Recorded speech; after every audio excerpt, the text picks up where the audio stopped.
परमपिता परमात्मा पूर्ण ब्रह्म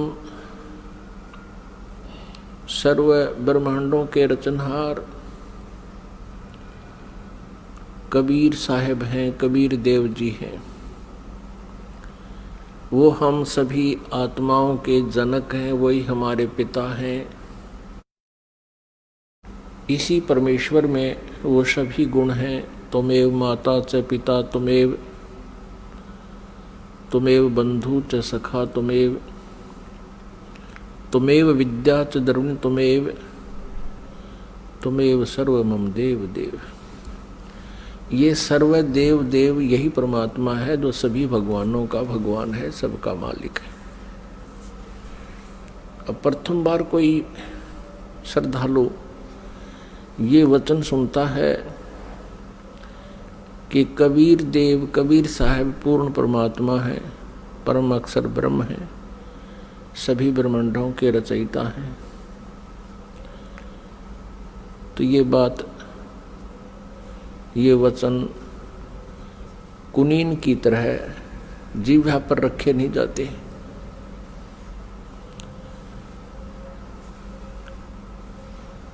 क्योंकि हमने जो ज्ञान सुना हुआ है वो लोक वेद सुन रखे है, वो दंत कथा सुन रखी है।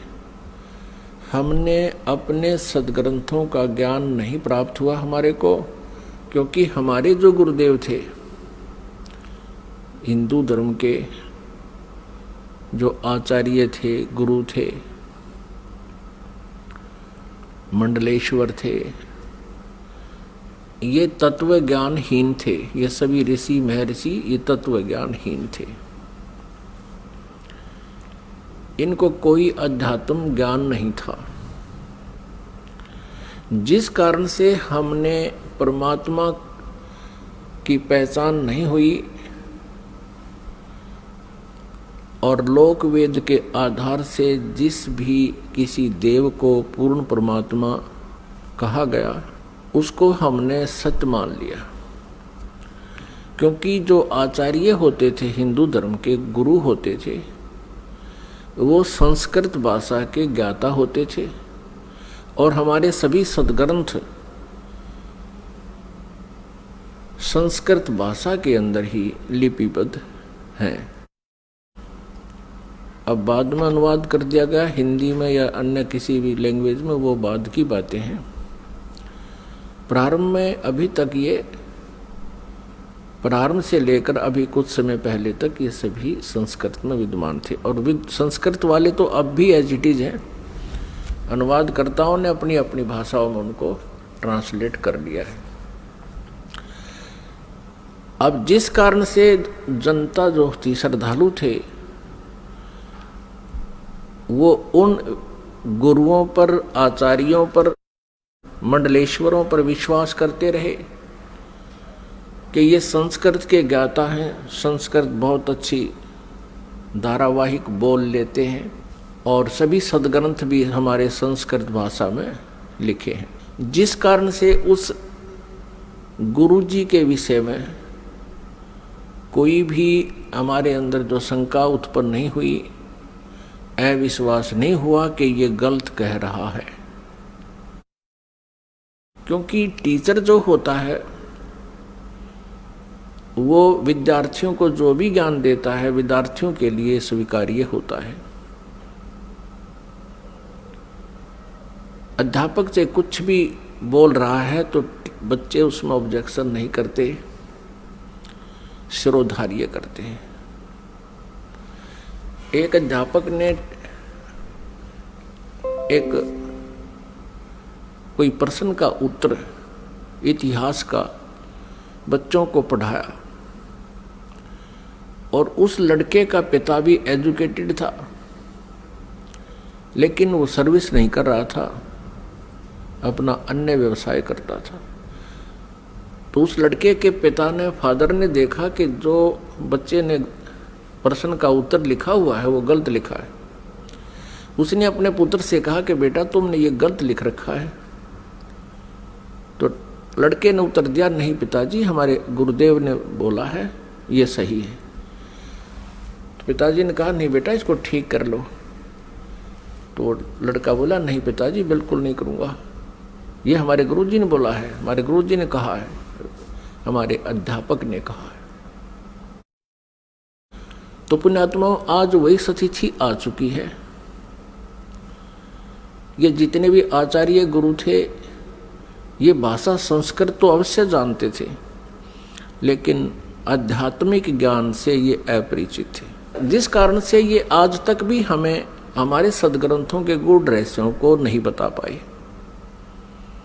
और आज वही तथ्य जो हमारे पवित्र सदग्रंथों में विद्यमान हैं जन साधारण के रूबरू ये दास करवा रहा है, उनको सार्वजनिक कर रहा है इन सीडी के माध्यम से, प्रोजेक्टर के माध्यम से और पुस्तकें बना करके। अब उन गुरुओं को, उन आचार्यों को समस्या उत्पन्न हो रही है जो अभी तक लोक वेद सुना रहे थे, दंत कथा सुना रहे थे। वो क्या कहते थे, कोई तो कहता था कि Shri Vishnu ji is complete God, ये विष्णु जी ही सर्व समर्थ भगवान हैं और यही 3 रूप धारण कर लेते हैं। ब्रह्मा जी के रूप में ये सृष्टि करते हैं, विष्णु जी के रूप में ये सतिथि करते हैं और शिव जी के रूप में ये संहार करते हैं। कोई कहता था कि भगवान शिव महेश हैं, महेश्वर हैं, देवों के भी देव हैं, यही सबके उत्पत्ति करता है और यही 3 रूप धारण करके इस ब्रह्मांड का संचालन कर रहे हैं। यही अखिल ब्रह्मांड के नायक हैं, मालिक हैं। ब्रह्मा जी का रूप धारण करके ये सृष्टि करते हैं, विष्णु जी का रूप धारण करके ही ये सतिथि करते हैं और स्वयं शिव रूप में ये सबका संहार करते हैं। इनके कोई माता पिता नहीं है। तो ये लोक वेद था, ये दंत कथा थी। हम इनको सर्वेश्वर महेश्वर कहा करते थे। पुण्यात्माओं, जिस मार्ग पर हम चलते हैं, हम अपना सफर तय करने के लिए उद्धत होते हैं, तो उसकी जानकारी हमें थोरोली होनी चाहिए, कंप्लीट होनी चाहिए, फिर उस पर चलने का लाभ है। और यदि हम जाना चाहते हैं हिसार से दिल्ली और हम चल पड़े हिसार से सरसा की ओर, तो हमारा चलना व्यर्थ है। चाहे हम कितनी स्पीड से जा रहे हैं, कितनी गाड़ी को दौड़ा रहे हैं, वो व्यर्थ है। और किसी कारण से आप हिसार से और सिरसा जा रहे हो और रास्ते में कोई इत्तेफाक से कोई व्यक्ति मिल जाता है, पूछ लेता है कहाँ जा रहे हो जेंटलमैन, तो आप कहोगे कि हम दिल्ली जा रहे हैं। वो व्यक्ति आपसे ये कहे कि ये दिल्ली वाला वे नहीं है, ये दिल्ली मार्ग नहीं है, ये तो आप उल्टा जा रहे हो, सिरसा साइड में पंजाब की तरफ जा रहे हो। तो उस जेंटलमैन को विचार करना चाहिए कि ये व्यक्ति ऐसे क्यों बोल रहा है, क्योंकि वो तो अपने हिसाब से दिल्ली जा रहा है, लेकिन उसकी अपनी सोच है कि वो दिल्ली जा रहा है, लेकिन मार्ग गलत है, उसकी दिशा गलत है। तो उस जेंटलमैन को, उस भद्र पुरुष को चाहिए वेरीफाई करें।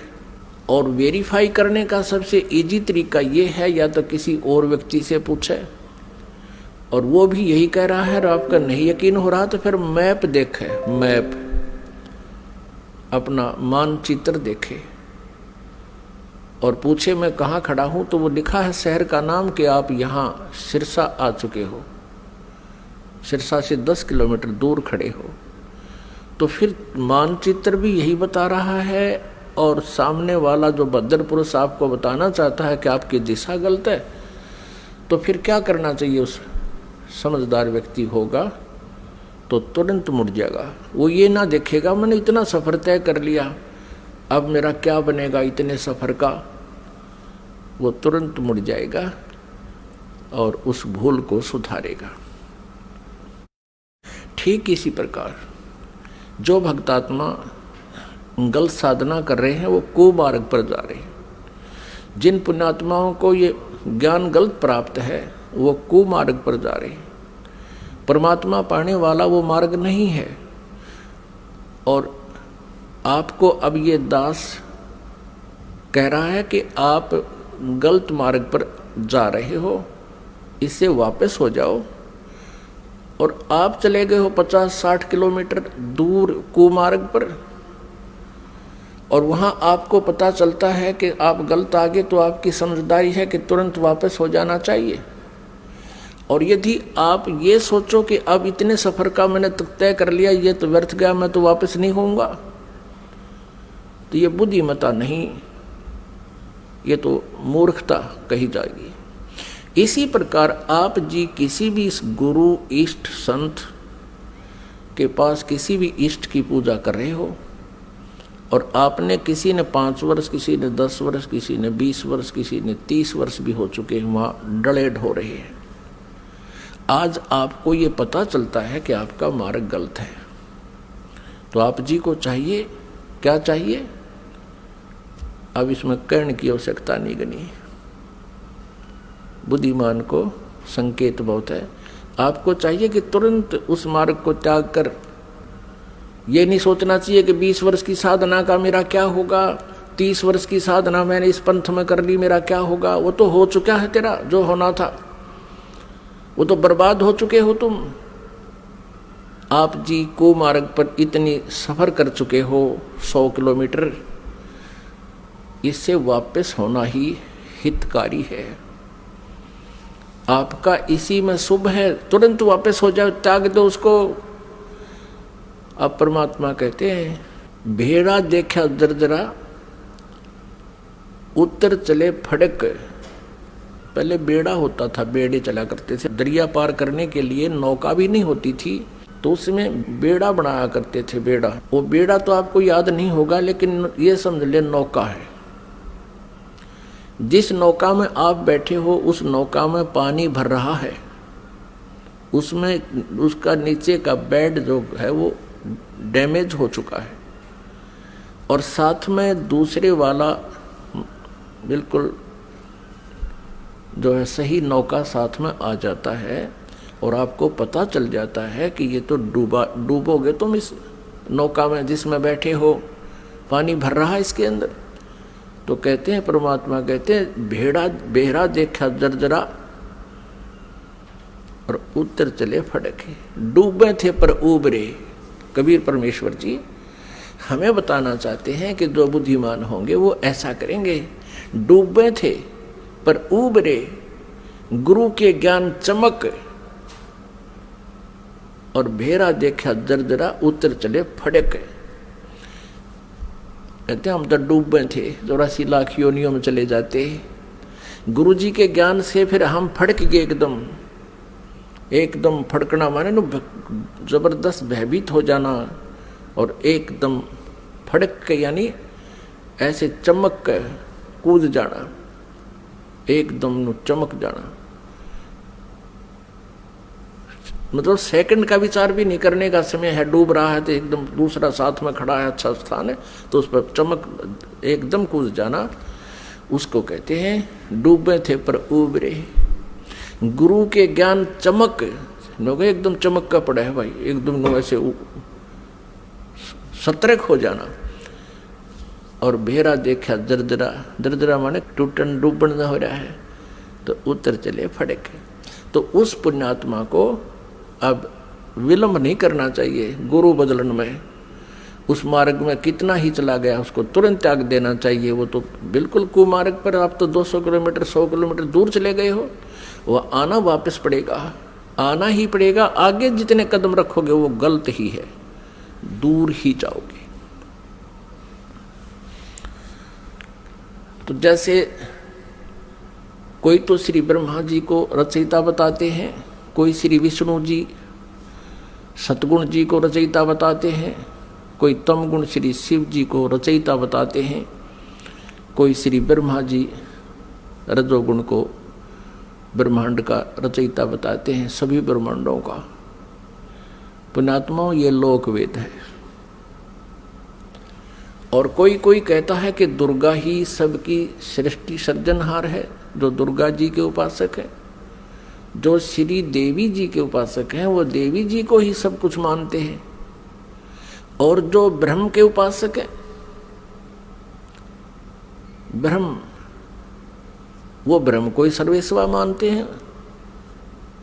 तो पुण्यात्माओं, हमने सबसे पहले ये मैप देखना होगा। अपने सदग्रंथों रूपी मैप को हम पुनः देखेंगे कि इनमें हमें क्या मार्गदर्शन हुआ है, तो तब हम संतुष्ट होंगे।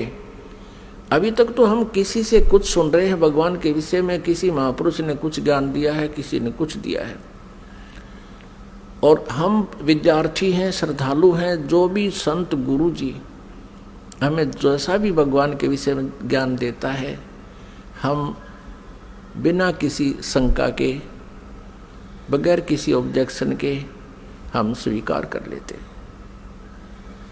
तो पुण्यात्माओं, आप इसके विषय में कि भगवान कौन है, सृष्टि रचना कैसे हुई, ये जानकारी हमें सर्वप्रथम होनी चाहिए, और तभी हम परमात्मा के मार्ग पर सफल हो सकेंगे। फिर हमें कोई भ्रमित नहीं कर सकेगा। श्रीमद् भगवत गीता अध्याय नंबर 16 के श्लोक नंबर 23 में कहा है कि शास्त्र विधि को त्याग कर जो मनमाना आचरण करते हैं, यानी मनमानी पूजाएं करते हैं, मनमाने साधनाएं करते हैं, जो शास्त्रों में विद्यमान नहीं है, जो ज्ञान और उसका समाधान, वो साधना व्यर्थ है। न उनकी गति होती है, न उनको कोई सुख प्राप्त होता है, और न ही उनको कोई सिद्धि प्राप्त होती है, अर्थात व्यर्थ, यूजलेस।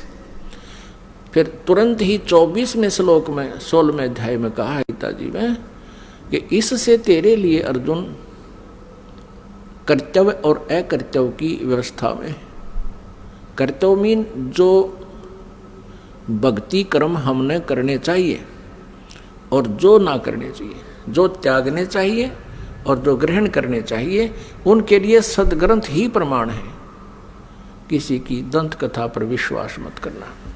फिर गीता जी अध्याय नंबर 2 के श्लोक नंबर 53 में कहा कि अर्जुन, जिस समय तेरी बुद्धि भिन्न भिन्न प्रकार के भ्रमित करने वाले ज्ञानों से, वचनों से हटकर केवल एक तत्व ज्ञान पर, परमात्म ज्ञान पर स्थिर हो जाएगी, तब तू योग को प्राप्त होगा, तब तो तू भक्त बनेगा, तब तो तेरी भक्ति प्रारंभ होगी। जब तू एक ज्ञान पर, शास्त्र अनुकूल ज्ञान पर तू स्थिर हो जाएगी तेरी बुद्धि, फिर तू डगमग ना होकर के सीधे सुमार्ग पर चल पड़ेगा।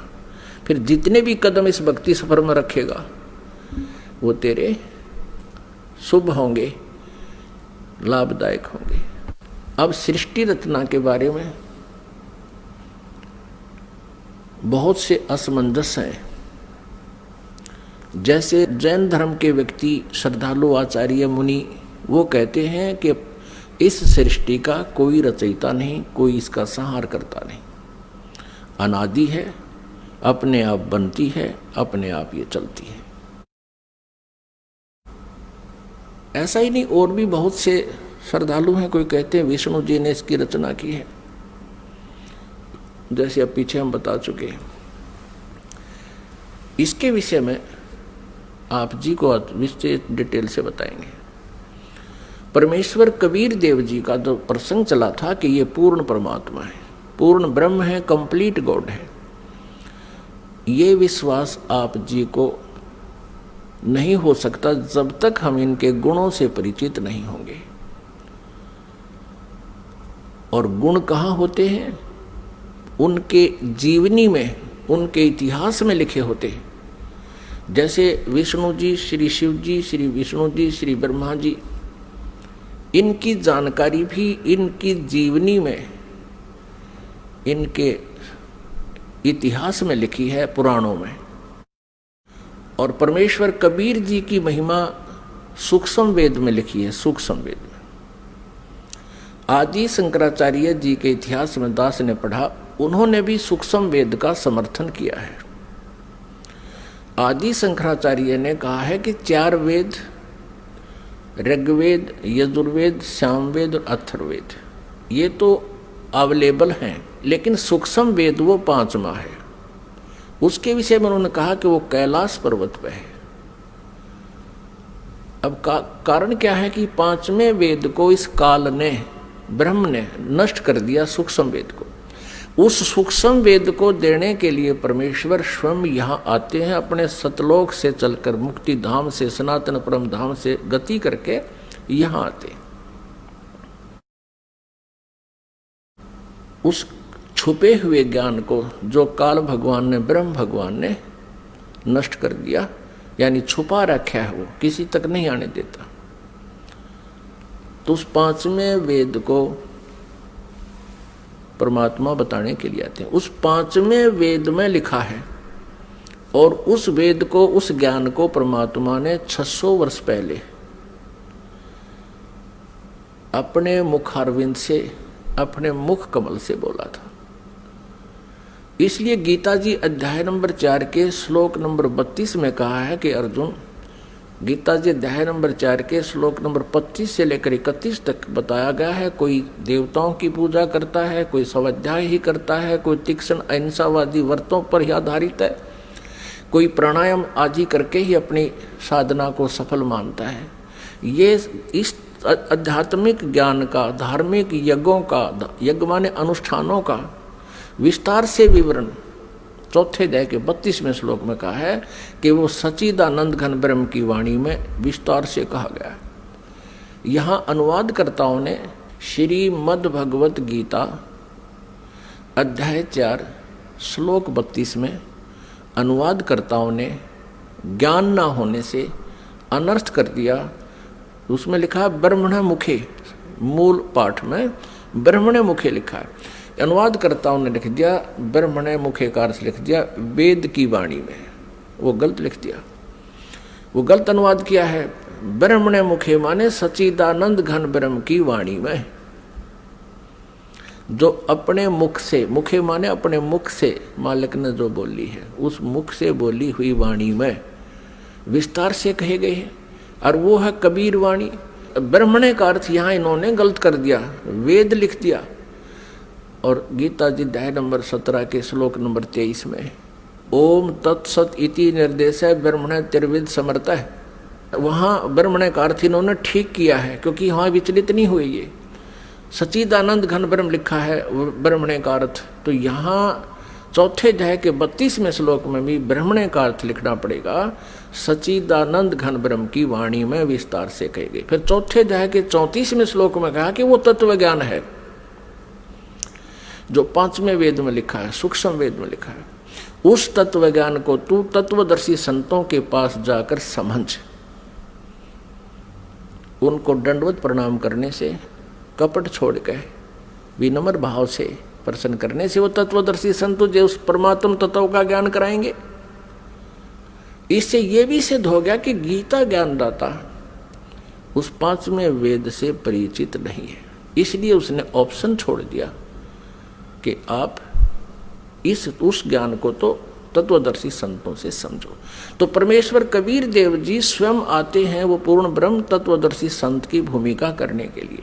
उन्होंने 600 वर्ष पहले, क्योंकि परमेश्वर कबीर जी सन 1398 में, यानी संवत 1455 विक्रमी संवत 1455 जून यानी ज्येष्ठ की पूर्णमासी को एक शिशु रूप धारण करके कमल के फूल पर विराजमान हुए थे काशी शहर में, लहर तारा तालाब में।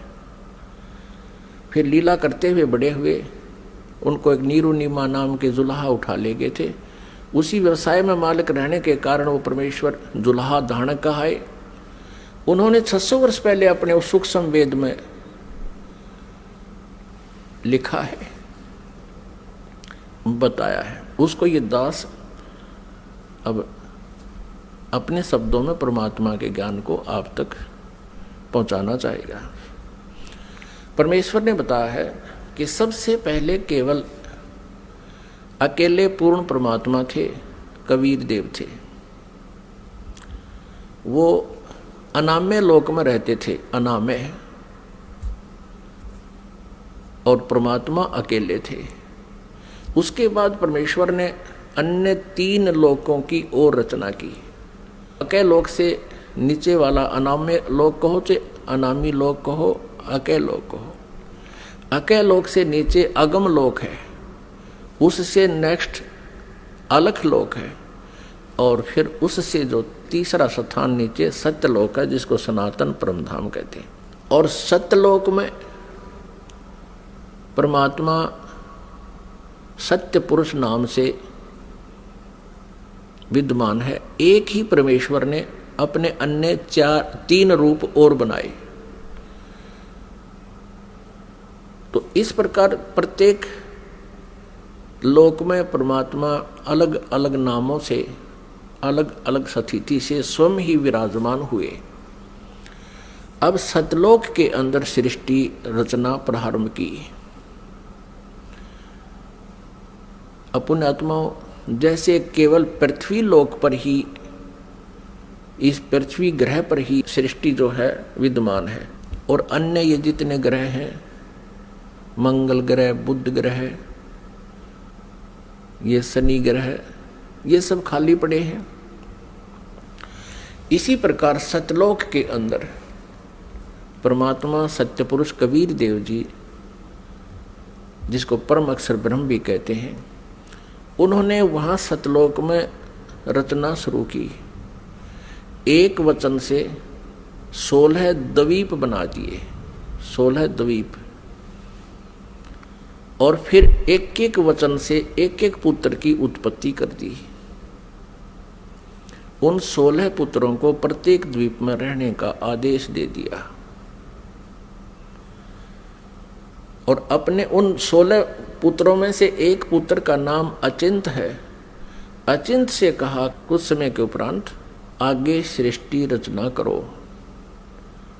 परमात्मा ये दिखाना चाहते थे उन पुत्रों को कि समर्थ के बिना कोई भी प्रयत्न करता है वो सफल नहीं होता। कहते हैं ना, जिसका काम उसी को साजे और करे तो मूर्ख बाजे। अचिंत ने अपने वचन से एक व्यक्ति उत्पन्न किया, उसका नाम रखा अक्षर पुरुष।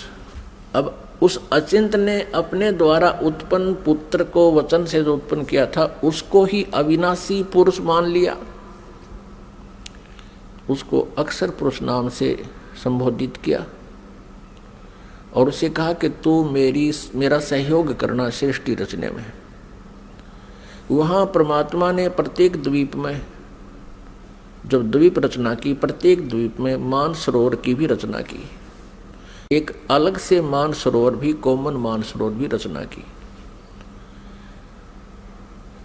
तो वो अक्षर पुरुष मानसरोवर में जाके नहाने लगा, नहाते नहाते गहरा चला गया, और वहां वो पानी में ही सो गया, निंद्रा आ गई। पुण्यात्माओं, सतलोक के अंदर श्वासों से शरीर नहीं है। बहुत समय तक वो बाहर नहीं आया। तब परमेश्वर कबीर देव जी ने उसी जल से जल लिया हाथ में, अपनी वचन शक्ति से उसको जादूगर की तरह एक अंडा बना दिया। उस अंडे में एक जीवात्मा प्रवेश करती, उस अंडे को छोड़ दिया उस मानसरोवर में। वो गड़गड़ गड़गड़ करता हुआ नीचे पहुंचा, तो वो अक्षर पुरुष की जो अधूरी निंद्रा भंग होगी, जिस कारण से वो कुछ कोपित हो गया, उस कोपित दृष्टि से उसने अंडे की तरफ देखा कि किसने मुझे डिस्टर्ब किया है। उस कोप से वो अंडा फट गया, अंडा 2 भाग हो गया, उसमें से ये ब्रह्म निकला।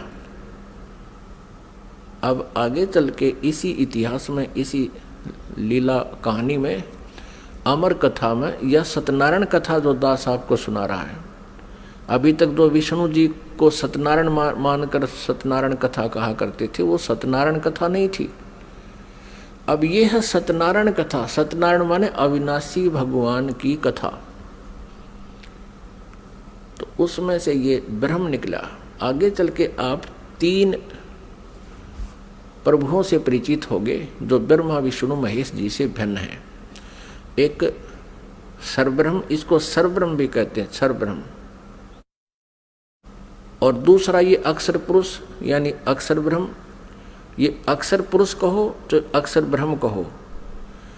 और अंडे से निकला ये सर्वब्रह्म, सर्वब्रह्मन नाशवान, क्योंकि अक्षर पुरुष को तो अचिंत ने नाम दे दिया कि तो अविनाशी व्यक्ति उत्पन्न कर दिया मैंने, अक्षर पुरुष। अब वो स्वामी जितना हो जाता है फिर वही पुरुष प्रभु, पुरुष माने प्रभु भी कहते हैं। तो अक्षर पुरुष कहो या अक्षर ब्रह्म कहो, एक ही के 2 पर्यायवाची नाम है। इसी प्रकार सर्वपुरुष कहो, ये ब्रह्म जो अंडे से निकला ये सर्वपुरुष है, इसको सर्वब्रह्म कहो, इसके पर्यायवाची नाम है। इसको ज्योति स्वरूपी निरंजन भी, काल भी, ये ब्रह्म ही आगे चल के काल भी कहा जाएगा।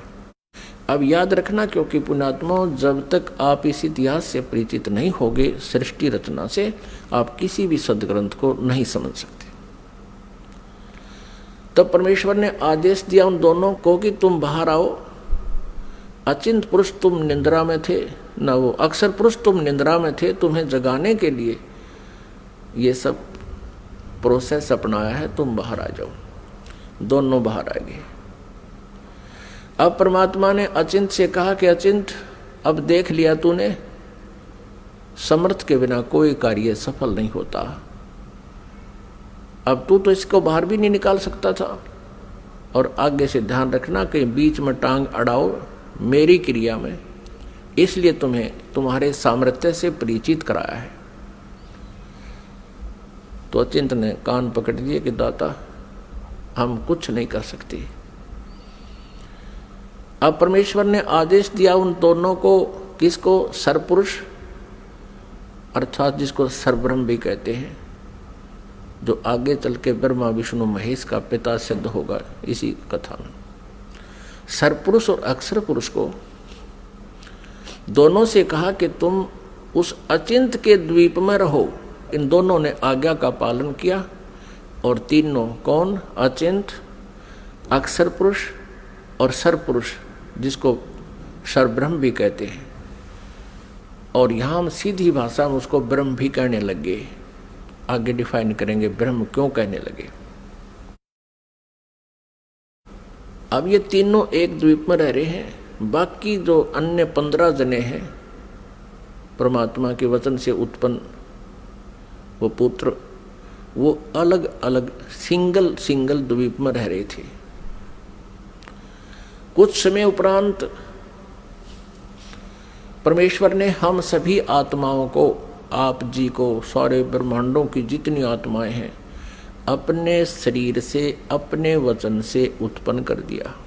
और वहाँ हम तेजो में शरीर में विद्यमान थे। नूरी शरीर है हमारा, यानी तेजो में शरीर है, एक तत्व से बना हुआ है। उसमें नाड़ी, वो शुक्रम अकायम ऐसनाविरम, वो जैसे हमारी शुक्र से बनी हुई काया नहीं होती जो माता पिता के संयोग से बनती है, उसमें नाड़ी आदि का जुगाड़ दौड़ नहीं होता, नाड़ी तंत्र नहीं होता। इसी ऐसा ही शरीर परमात्मा का है, साकार है, मनुष्य दृश्य है, तेजों में है। लेकिन परमात्मा के शरीर का और हमारे शरीर के नूर में, सामर्थ्य में, शक्ति में और उसके नूर में, प्रकाश में अंतर है। पूर्ण परमात्मा सत्य पुरुष यानी कबीर देव जी का जो सतलोक में शरीर है, उसका एक रोमकूप में करोड़ सूर्य, करोड़ चंद्रमा से भी अधिक रोशनी है। और हमारा वहाँ शरीर कैसा था, जो शेष वहाँ रह रहे हैं उनका कैसा शरीर है, और हम जब परमात्मा ने अपने वचन से उत्पन्न किए थे तब हमारा कैसा शरीर था, मनुष्य दृश्य था। और हमारा शरीर 16 सूर्य जितने प्रकाश युक्त था। हमारे पूरे बॉडी का शरीर 16 सूर्य जितना तेज था यहाँ की जो सूर्य, लेकिन गर्मी ना हो। हम सभी वहाँ रहने लगे, वहाँ कोई दिक्कत नहीं थी, किसी प्रकार का कोई अभाव नहीं था, वहाँ जरा और मरण नहीं था, वहाँ जन्म मृत्यु नहीं होता था और बुढ़ापा भी नहीं आता था वहाँ पर। अपन आत्माओं यह विचार करना कि हम यहाँ कितने दुखी हैं और फिर भी हम ये सोचे हैं हमारी मृत्यु ना हो, और जबकि हमें पता है कि मृत्यु तो डेफिनेट होगी, यहाँ का विधान है, और फिर भी हमारी मरने की इच्छा नहीं। कारण क्या है कि हम ऐसे लोक में रहा करते थे जहाँ मृत्यु नहीं होती थी, जिस कारण से हमें ये मरना अच्छा नहीं लगता। और बिल्कुल ठीक है, भी क्यों तो जन्म हुआ था और फिर क्यों मारे। 30, 40, 50, 60, 70, 80 वर्ष तो हम ये मकान मकून बनाने में लावा, फिर इसमें रहने पाते ना, 1 मिनट में कड़च कर देता है यहाँ का भगवान। तो वहाँ जरा और मरण नहीं था, जरा माने बुढ़ापा। अब कोई भी बूढ़ा होना पसंद नहीं करता, सबने सोचा मैं युवा दिखूं, और ये बड़े बड़े नेता तो सर्जरी करा कर मेकअप करना चाहें, कब तक करोगे? 10 साल बाद से फिर फ्यूज होगे। तो कहने का भाव ये है कि हमारी नेचर है ऐसी कि हम युवा दिखें, लेकिन यहाँ तो बनावटी आर्टिफिशियल है सारा, और वहाँ ओरिजिनल था, तो हम वहाँ ऐसे रहते थे। कुछ दिनों के उपरांत, यानी दिन नहीं है वहाँ पर, क्योंकि दिन हम वैसे बोल देते हैं, वहाँ दिन रात नहीं होती, तेजों में प्रकाश में वो लोक है, प्रकाश में सब आत्माएं हैं, प्रकाश में परमात्मा है, वहाँ सूर्य उदय और अस्त नहीं होता।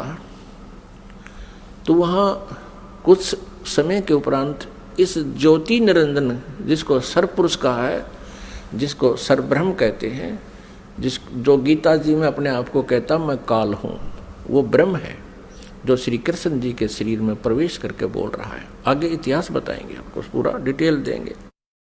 इसको धैर्यपूर्वक सुनना इस कथा को, क्योंकि ये पहली बार जो सुनता है उसको ऊट पटांग सी लगती है, लेकिन कुछ समय के बाद प्रमाण जब देखोगे आपको स्वीकार करना पड़ेगा, और होगी स्वीकार्य।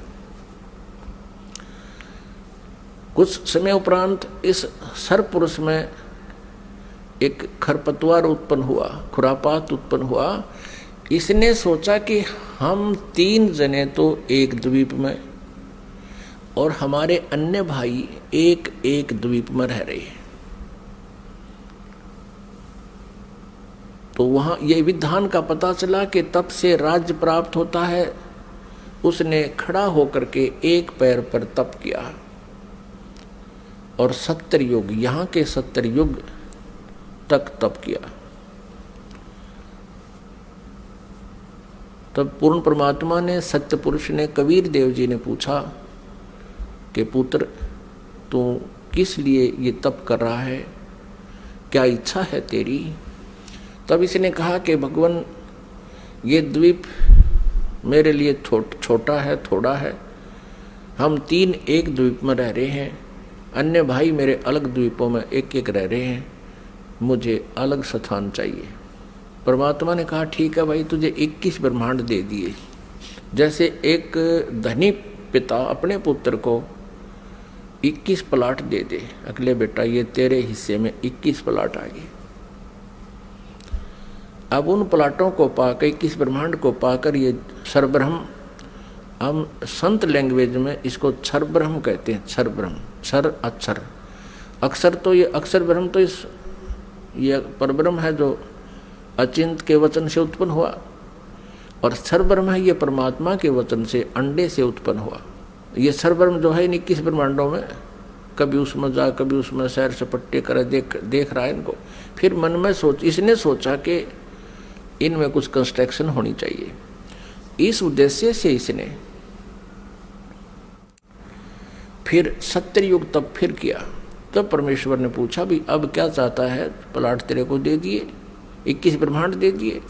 तब इसने कहा प्रभु कुछ कंस्ट्रक्शन का, यानी कोई रचना सामग्री दो मुझे, ताकि मैं कुछ उसमें रचना बना करूं। यानी अब जैसे प्लाट दे दिए उसके पास तो फिर भी कुछ को नहीं, पिता से मांगता है कुछ पैसे दो या ईंट सीमेंट मटेरियल अवेलेबल कराओ।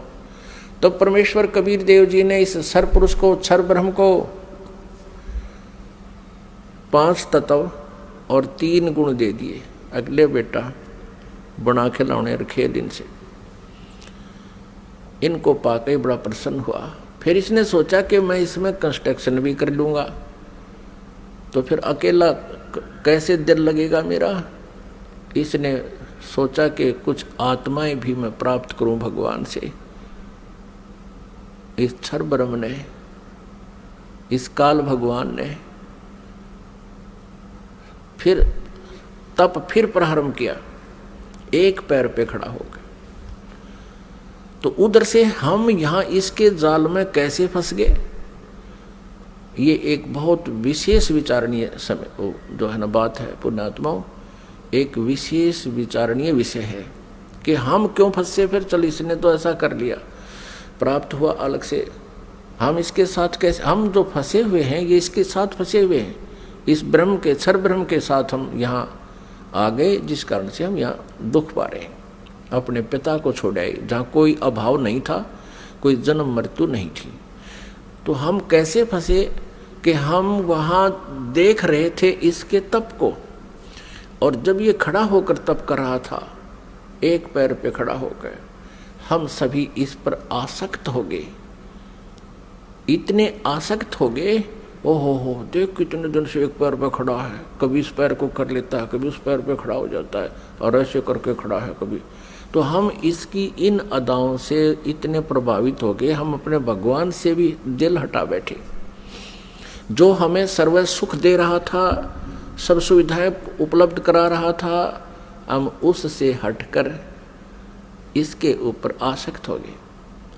तो पुण्यात्माओं, यही बीमारी, यही स्वभाव आप और हम सभी को वहाँ से लगी थी। जैसे यहाँ के हीरो और हीरोइन, अभिनेता अभिनेत्री अपने पेट के लिए, रोजी रोटी के लिए एक्टिंग करते हैं, अदाएं करते हैं, उछल कूद करते हैं, और ये युवा वर्ग बच्चे उनको देखकर इतने आसक्त हो जाते हैं, पूछो मत।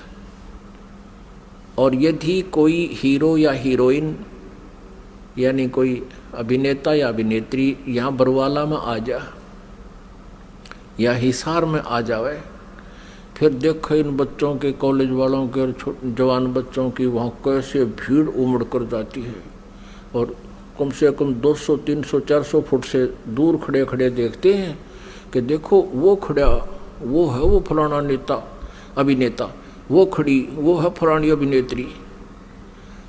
अब वो तो अपने पेट के लिए कर रहा है सारे काम, और वो बच्चे बेमतलब वहाँ जा रहे हैं उसको देखने के लिए।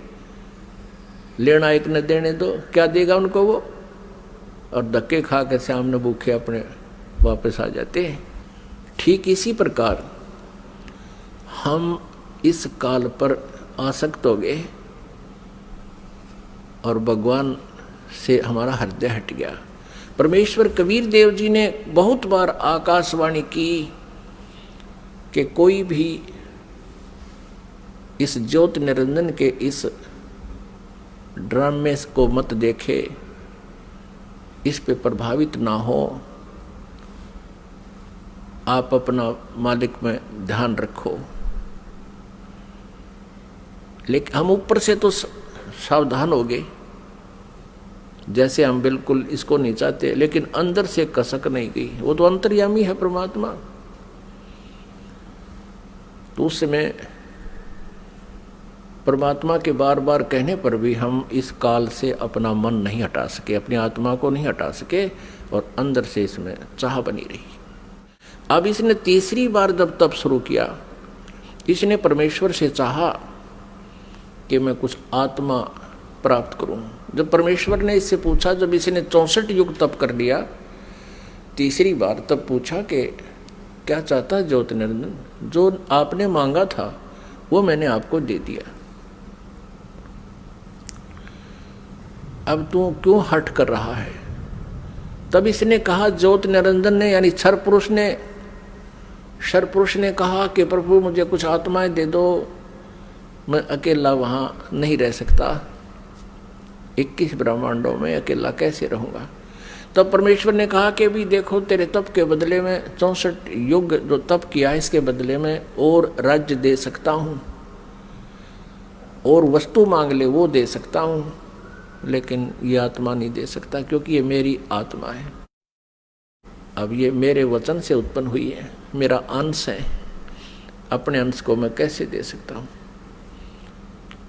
लेकिन परमात्मा ने एक ऑप्शन रख दिया कि इसमें एक ऑप्शन है कि यदि वो स्वयं स्वेच्छा से कोई जाना चाहता तेरे साथ तो जा सकते, लेकिन मैं अपनी तरफ से उनको नहीं डाल सकता कुएं में। तब ज्योति निरंजन हमारे पास आया, ये क्षर पुरुष हमारे पास आया। जितनी आत्माएं आज इसके ब्रह्मांडों में हम कैद हो गए, यहाँ कष्ट उठा रहे हैं, ये सभी आत्माएं इसके चारों तरफ उमड़ कर खड़ी होगी। जैसे हीरो आता है, अभिनेता आता है।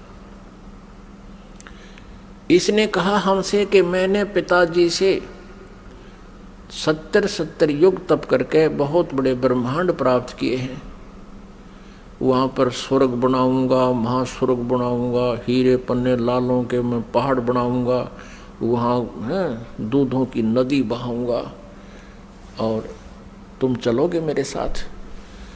अब हम तो पहले ही उसको चाह रहे थे, चाहे वो कुछ भी ना बनाता, उसको चाह रहे थे, उसके ऊपर आसक्त हो चुके थे। तो सभी ने कहा कि हम तैयार हैं आपके साथ चलने को, लेकिन यदि पिताजी आज्ञा दे देंगे तो हम जा सकेंगे। इस क्षर पुरुष ने परमेश्वर कबीर देव जी से, पूर्ण ब्रह्म से, परम अक्षर ब्रह्म से प्रार्थना की। आकर के वापस प्रभु के पास जाकर के करबद्ध खड़ा होकर के कहा कि परमेश्वर, कुछ आत्माएं मेरे साथ जाने को सहमत है। परमात्मा ने कहा, परमेश्वर कबीर देव जी ने कहा कि मेरे सामने हाँ बरवा दे, तब मैं मानूं, तब भेज दूंगा। अब परमेश्वर आए, कबीर देव जी हमारे पास, साथ में ज्योति निरंजन भी आया। परमेश्वर कबीर देव जी ने, परम अक्षर ब्रह्म ने पूछा कि आत्माओं जो ज्योति निरंजन के साथ यानी क्षर पुरुष के साथ जाना चाहते हैं, वो हाथ खड़ा करके स्वीकृति दे। अब अपने पिता के सामने हिम्मत नहीं पड़ी किसी भी आत्मा की इतना ढीठपना करें, सबने नीची गर्दन कर दी।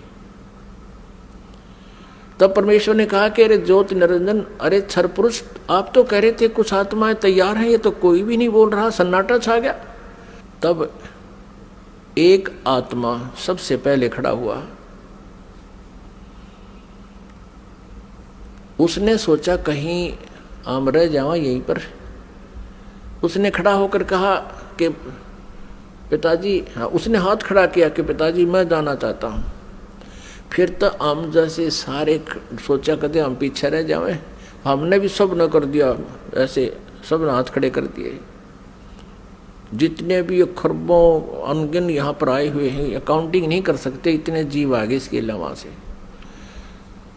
परमात्मा के पास तो सब अकाउंटिंग है, सब उनकी डिटेल है, लेकिन हम नहीं कर सकते जीव संज्ञा। जितने भी 21 ब्रह्मांड में प्राणी हैं, ये सब सतलोक से आए हैं, चाहे चींटी है, चाहे हाथी है, रंक है या राजा है, किसी भी पशु पक्षी की योनि वो जीव जंतु की भोग रहा है। तब परमेश्वर ने कहा भी ठीक है ज्योति निरंजन, जिन जिन ने तेरे साथ आने का हृदय से चाह की है, सब इच्छा से तेरे साथ जाना चाहते हैं, उनके सब के नंबर नोट मैंने कर लिए, वो मेरे पास है। आप जाओ अपने ब्रह्मांडों में, क्योंकि ये ब्रह्मांड पहले वहीं थे सतलोक के एक लास्ट कोने में, बिल्कुल एकांत स्थान पर सतलोक में, और हम रह रहे थे उस मेन सतलोक में। जैसे एक तो बाहरी विलेज हो दिल्ली क्षेत्र के, दिल्ली राज्य के, एक शहरों का स्थान, बीच में मध्य स्थान हो, हम वहाँ रह रहे थे। और इस काल के थे बाहरी दिल्ली, समझ लो वहाँ 21 ब्रह्मांड थे। ये निरंजन चला गया वहाँ पर अपने ब्रह्मांडों में, ये क्षर पुरुष, इसको ज्योत निरंजन भी कहते हैं, इसको काल भी कहते हैं। आगे चल के ये इसके कई नाम रखे जाएंगे इसी कहानी में। तो उधर से परमात्मा ने क्या किया, जिस आत्मा ने सर्वप्रथम हाथ खड़ा किया था, स्वीकृति दी थी क्षर पुरुष के साथ जाने की, परमेश्वर ने उसका एक युवा स्त्री रूप बना दिया, लेकिन उसको प्रजनन इंद्रिय नहीं लगाई। और सभी आत्माएं जो उसके साथ आना चाहती थी, सब इच्छा से स्वीकृति दी थी, उन सब को बीज रूप बनाया अपने वचन से और दुर्गा के अंदर प्रवेश कर दिया। जैसे आजकल तो इस मार्ग को समझना बहुत आसान है। ये डॉक्टर लोग क्या करते हैं, जैसे बताते हैं कि एक ग्राम ब्लड में बिरानी कितने 80 लाख बिरानी 50 लाख जीवाणु तो एक टाइप के होते हैं, अन्य और टाइप के, और उस ब्लड को दूसरे में डाल दिया जाता है या तो वो और बढ़ जाते हैं, दूसरे में डाले जा सकते हैं ऐसे जीवाणु भी। तो ऐसे ये व्यवस्था समझो, परमात्मा ने इस लड़की जो युवा बनाई थी उसका नाम रख दिया प्रकृति देवी। उसको माया भी बोलते हैं, आदि माया। प्रकृति देवी कहो, आदि माया कहो। आगे चल के यही अष्टंगी कहलाई और यही दुर्गा कहलाई। अब इसको श्री दुर्गा कहें। श्री दुर्गा जी के शरीर में प्रवेश कर दिया सभी आत्माओं को और कहा, बेटी मैंने तेरे को आशीर्वाद दे दिया है। परमेश्वर ने कहा कि बेटी मैंने तेरे को आशीर्वाद दे दिया है और सभी आत्माएं तेरे अंदर प्रवेश कर दी हैं, और आप वहाँ जाइए ज्योत निरंजन के पास, और जितने भी वो जीव कहे अपने वचन से उत्पन्न कर दिए नर और मादा, ये कहकर उतने ही वो सामने प्रकट हो जाएंगे। और परमेश्वर ने अपने पुत्र सहज दास को, जो उन 16 पुत्रों में से जो सर्वप्रथम उत्पन्न किए थे उनमें से एक था, सहजदास से कहा कि पुत्र अपनी बहन को साथ ले जाओ और इस ज्योत निरंजन के पास छोड़ आओ, क्षर पुरुष के पास छोड़ आओ। इसको क्षर पुरुष भी कहते हैं, ज्योत निरंजन भी कहते हैं। यही आगे चल के गीता में जो कहता मैं काल हूँ, ये वो काल है, वहाँ छोड़ आओ। क्षर पुरुष को बता देना कि परमात्मा ने, यानी मेरी तरफ से कह देना कि इसके शरीर में सभी आत्माओं को प्रवेश कर दिया है और इसको वचन दे दिया है, आशीर्वाद दे दिया है, इसको शक्ति दे दी है, इसको वरदान दे दिया है कि जितने जीव तू चाहेगा नर और मादा, ये लड़की प्रकृति देवी ये उत्पन्न कर देगी। सहजदास पिताजी के आदेश को शिरोधार्य करके अपनी बहन श्री दुर्गा को साथ लेकर ज्योत निरंजन के पास आ गया, यानी क्षर पुरुष के द्वीप में चला गया। उस लोक 21 ब्रह्मांडों में उससे कहा कि ये बहन है और इस बहन के शरीर में परमात्मा ने सभी आत्माओं को प्रवेश कर दिया है। अब सहजदास ने क्षर पुरुष से कहा कि पिताजी ने ये बहन भेजी है दुर्गा, इस श्री देवी के शरीर में वो सभी आत्माएं प्रवेश कर दी हैं और इसको परमेश्वर कबीर देव जी ने वरदान दे दिया है कि जितने जीव तू चाहेगा ये वचन से उत्पन्न कर देगी। ऐसा कहकर के वो सहजदास उस लड़की को वहाँ छोड़कर वापस आ गया। अब सहजदास के आ जाने के उपरांत वहाँ पर प्रकृति देवी और ये ज्योत निरंजन अर्थात क्षर पुरुष ये दोनों रह गए। अब लड़की युवा होने के कारण उसका रूप रंग निखरा हुआ था। अब ज्योत निरंजन यानी क्षर पुरुष के मन में दोष उत्पन्न हो गया। अकेली युवा लड़की को देखकर उसने उस लड़की के साथ दुर्गा के साथ, श्री देवी के साथ दुर्व्यवहार करना चाहा, तो प्रकृति देवी ने बार बार कहा कि ज्योत निरंजन तू ऐसा कर्म ना कर, मैं आपकी बहन हूँ, आप मेरे बड़े भाई हो। आपकी उत्पत्ति परमेश्वर कबीर देव जी से, सतपुरुष से, अंडे से हुई, उसके बाद हमारी भी उत्पत्ति उसी परमेश्वर ने की। आप मेरे बड़े भाई हो, मैं आपकी छोटी बहन हूँ, आप मेरे साथ ये जुल्म ना करो। बहुत विनय करी, लेकिन इस सर्वपुरुष में इतना काम वासना बढ़ गई, इतना रजोगुण प्रभावित हो गया कि इसने एक नहीं सुनी, ना कोई मान मर्यादा रखी, और लड़की के साथ इसने बलात्कार करने की चेष्टा की। अभद्र तरीके से मुंह खोल रखा था। दुर्गा ने यानी प्रकृति देवी ने सूक्ष्म रूप बनाया, इसके मुंह में पेट में शरण ग्रहण की। वैसे तो कहीं भागे जान नहीं दे सकता था, पता था उसको। अपनी इज्जत रक्षा के लिए, अपने कौमार्य की रक्षा करने के लिए इसने पेट में शरण चली गई। उधर से आवाज लगाई कि हे परमात्मा मेरी रक्षा करो, मुझे बचाओ, मेरे पिताजी मुझे बचाओ। परमात्मा को पता था कि इनके साथ ऐसा होगा, क्योंकि हम परमात्मा परमेश्वर जी के बार बार मना करने पर भी हम इससे अपना मन नहीं हटा सके थे। परमेश्वर ने स्वयं अपने पुत्र जोगजीत का रूप धारण किया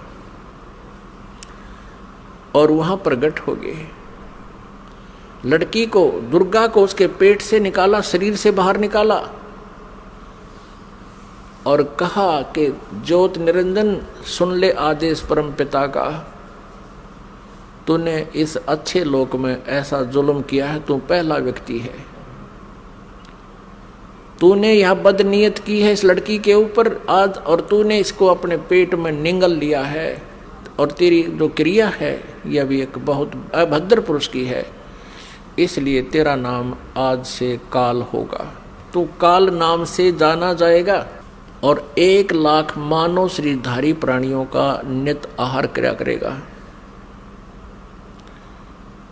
और 1,25,000 उत्पन्न करेगा, यानी 25% एक्स्ट्रा तो उत्पन्न किया करेगा। और आज से तुझे यहाँ से देश निकाला दे दिया है परमपिता परमेश्वर ने, सतलोक से निकाल दिया तुम्हारे को 21 ब्रह्मांड समेत दोनों भाग, यहाँ से निकल जाओ तुम। इतना ही कहा था, उसी समय ये 21 ब्रह्मांड वहाँ से ऐसे चल पड़े जैसे विमान स्पीड पकड़ लेता है। और इस प्रकृति देवी से, दुर्गा से परमात्मा ने कहा कि बेटी तुमने अपने पैर पे आप कवाड़ा मारा है, अब तुम सब इच्छा से इसके साथ जा रहे हो और पिताजी के दिल से तुम उतर गई, क्योंकि वहाँ परमात्मा अपना रूप बदले हुए खड़े थे। अब तुम यहाँ नहीं रह सकते। 21 ब्रह्मांड सतलोक से चले और सत्यलोक से, बाहरी अक्षेत्र से, सीमा से 16 शंख कोश, जैसे अरब खरब है, नील पद्म 10 पद्म, फिर शंख 10 शंख, ऐसे 16 शंख कोश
यही सबके उत्पत्ति करता है, लेकिन उसका भेद नहीं पाए। और पहले ही उन्होंने ट्राई करके देख लिया, और यही तीन रूप धारण करके, इसलिए दुर्गा ने उन्हें बता दिया कि उत्पत्ति करता है, तो इन्होंने स्वीकार कर लिया कि नहीं पाए। और पहले ही उन्होंने ट्राई करके देख लिया, नहीं मिला, तीन रूप धारण करके, इसलिए दुर्गा ने अपनी सोच के आधार से करता परमात्मा, तो इन्होंने स्वीकार कर लिया कि नहीं पाए। और पहले उन्होंने ट्राई करके देख लिया, नहीं मिला, तीन रूप धारण करके, इसलिए दुर्गा ने अपनी सोच के आधार से करता परमात्मा, इन्होंने स्वीकार कर लिया कि नहीं पाए। और पहले उन्होंने ट्राई करके देख लिया, नहीं मिला, तीन नहीं, इसलिए इन्होंने स्वीकार भगवत गीता